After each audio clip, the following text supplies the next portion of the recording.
On n'a jamais nourri la terre avec des ordures, plastique, verre, métaux lourds. Au contraire, cette terre doit être nourrie avec des déchets nobles, lignés déchets alimentaires, sans intrus. Ces déchets, je les appellerai déchets nobles. Cela nous permettra de respecter les sols aujourd'hui et pour l'avenir. C'est bien l'affaire de tous, et non pas de groupes qui veulent en tirer des profits et pas respecter la nature. C'est une affaire de bon sens à la portée de tous citoyens. Et si on voulait pousser le bouchon plus loin, demain 98% des agriculteurs sont bio. Que fait-on du compost? On a un exemple très concret dans le Haut-Rhin. On a un élu qui a mis en place il y a plus de 10 ans une solution. Je vous conseille de regarder sur vos ordinateurs Porte d'Alsace Haut-Rhin déchets. Vous verrez qu'on peut faire des grosses économies. Ou en Maine-et-Loire, on paye 160 € par personne dans l'enlèvement de déchets. Eux, ils payent que 40 €. Donc là, je ne peux pas en discuter, c'est trop long. Éventuellement, peut-être voir faire venir ce monsieur chez vous. Il se déplace.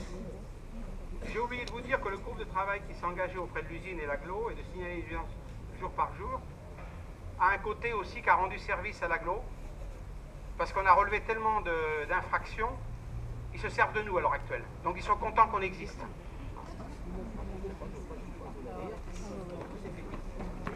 Voilà.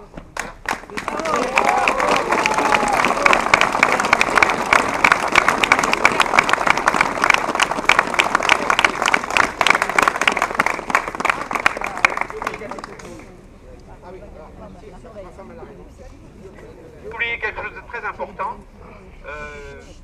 2011, 2012, 2013,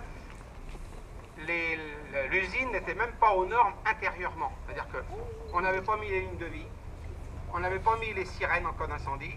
Et là aujourd'hui on a un gros souci, c'est que les sirènes, elles se mettent en route à chaque instant.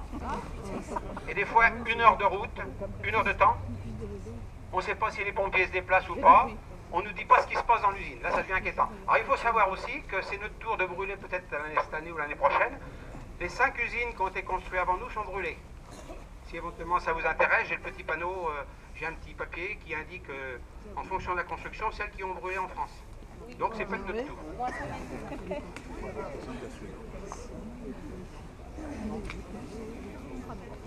Bien. Moi, je vous propose de rester mobilisés, de ne pas laisser retomber cette mobilisation, puisqu'aujourd'hui il y a du monde. Restez informés, on vous enverra des informations sur les prochaines actions qu'on compte mener assez rapidement, pour ne pas laisser retomber justement cette mobilisation. Et ça nous laissera un peu plus de temps pour œuvrer par Internet, sur les réseaux sociaux, et par tous les canaux d'information dont vous pouvez disposer. Là, les gens d'Angers vont rester un petit moment ici, vous pouvez leur poser toutes les questions que vous avez à poser. Ne les agressez pas trop quand même. Et à l'issue, on se dispersera comme le veut la réglementation. Merci de votre attention. Monsieur Gaillanou a quelque chose à vous dire.